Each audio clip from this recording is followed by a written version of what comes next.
যেতেই পারে না, আমাদের তো বিধানসভার বাইরে আমরা কোথাও যেতে পারবো না, বিধানসভাটাই আমাদের সব কিছু। উনি আমাদের শপথ গ্রহণটা বাক্যটা পাঠ করিয়ে উনি যেখানে খুশি যান, ওনাকে কে আটকাচ্ছে? উনি দিল্লি কেন, উনি আমেরিকা চলে যান না? আমাদেরকে আমাদের কাজটা তো করতে দিন। যা নিউজ আমরা নিউজে দেখেছি, যা পড়েছি নিউজ মিডিয়ার আপনাদের মাধ্যমে, সেটা দেখা শোনার পর তো মনে একটু নিরাপত্তা নিয়ে প্রশ্ন উঠবেই।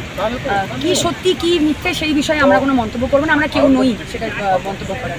কিন্তু পড়ার পরে তো একটা মানে ফিসি ব্যাপার না বিষয়টা নিয়ে। আমার কাছে চিঠি আসছে, আমার সহকর্মী যে জিতেছে ভগবানগোলা থেকে মানুষের ভোটে, তার কাছে কোনো ইনফরমেশন পৌঁছানো না।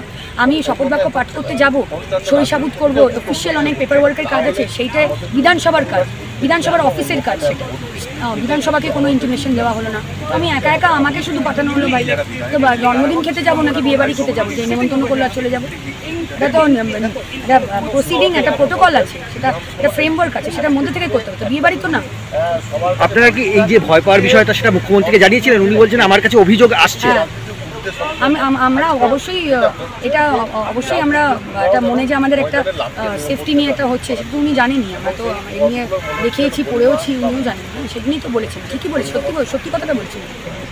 আজকে আপনাদের তরফে কোনো রাজভবনে ফার্দার কোনো কমিউনিকেশন করলে তো ভালোই হয়, ওই জন্যই বসে আছি। তো করছে তো না, কিছুই কমিউনিকেট করছে। উনি ডাকছেন রাজভবনে, আমরা এই বিষয়ে কথা বলিনি বলে আমরা বললাম যে ঠিক আছে, তাহলে উনি বলুক যে কে আমাদের শপথ বাক্য পাঠ করাবেন, সেটাও বলছেন না। প্রথা অনুযায়ী তো একটা জিনিস হয়ে এসেছে, আমরা তো আর রাজভবনের সদস্য হয়ে নির্বাচিত হয়ে আসিনি, আমরা বিধানসভার সদস্য হয়ে নির্বাচিত হয়েছি। তো কেন যাবো রাজভবনে? আমরা যাবো না রাজভবনে। এইভাবে বৃষ্টি হচ্ছে টানা অনেকক্ষণ, আপনারা বসে কি বলবো বলুন? নির্বাচিত হয়েও ভিক্ষে করতে হচ্ছে, যে আমাদের অধিকারটা দেওয়া হোক, আমরা যাতে কাজটা করতে পারি, ভিক্ষে করতে হচ্ছে। গণতন্ত্রের হতাশা পর্যায়ে নিয়ে চলে গেছে। মানে দুঃখ লাগছে দেখে যে constitutional head, we look up to our constitutional head. আজকে জেতার পরেও 1 মাস ধরে আমার এমএলএরা বসে আছে, গভর্নর ওথ দিতে দিচ্ছে না। মানুষ সিলেক্ট করেছে, ওনার কি অধিকার আছে তাদের ওথ দিতে না দেওয়ার? উনি স্পিকারকে অথরাইজ করবেন, ডেপুটি স্পিকারকে অথরাইজ করবেন, না হলে নিজে অ্যাসেম্বলিতে যাবেন। ওনার রাজভবনে কেন সবাই যাবে?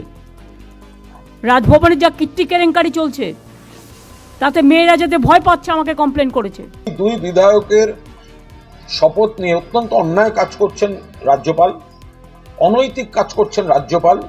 দুটি কেন্দ্রের মানুষ তৃণমূলের প্রার্থীদের ভোট দিয়েছেন বিধানসভায় যাওয়ার জন্য, সেখানে রাজভবনের মাঝখানে মাতব্বরি দেখার জন্য কেউ দেয়নি। আমরা তো লোকসভা দেখলাম, লোকসভায় যখন নরেন্দ্র মোদী এমপি হিসাবে, নট প্রাইম মিনিস্টার হিসেবে, সেটা অন্য, এমপি হিসেবে যখন ওথ নিচ্ছেন, প্রোটেম স্পিকার ওথ নেওয়াচ্ছেন, তাহলে এখানেও উপনির্বাচনে জিতে আসা যে দুই বিধায়ক, তাদেরকে স্পিকার বা তারা ওথ নেওয়াবেন, এর মধ্যে নতুন কি আছে?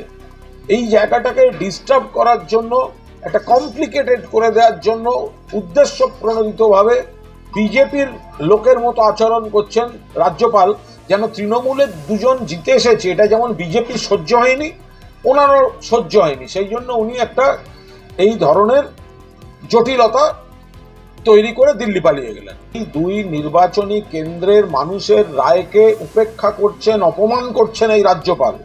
বিধায়কের নানা ধরনের কাজ থাকে, সেই পরিষেবাগুলো থেকে ওই কেন্দ্রগুলোকে বঞ্চিত করছেন এই রাজ্যপাল। রাজনৈতিক উদ্দেশ্য প্রণোদিতভাবে, যেহেতু দুটি আসনই তৃণমূল জিতে গেছে, গায়ের জ্বালা, বিজেপির গায়ের জ্বালাটা রাজ্যপাল এই কমপ্লিকেটেড করে দিয়ে, এই শপথ গ্রহণটাকে অনিশ্চিত করে দিয়ে, বিলম্বিত করে দিয়ে, রাজ্যপাল যেন একটা জনগণের রায় যে বিধানসভায় যাবে তৃণমূলের বিধায়করা, তার উল্টো কাজ করাচ্ছেন, যে রাজভবন বাধা দিচ্ছে যাতে এলাকার মানুষরা যে তৃণমূলকে জিতিয়েছেন সেটা যেন রাজ্যপাল তার সহ্য হয়নি। যত দেরি করানো যায়, যত জটিল করা যায়, সেই গায়ের ঝাল বিজেপির হয়ে মেটাচ্ছে এই রাজ্যপাল।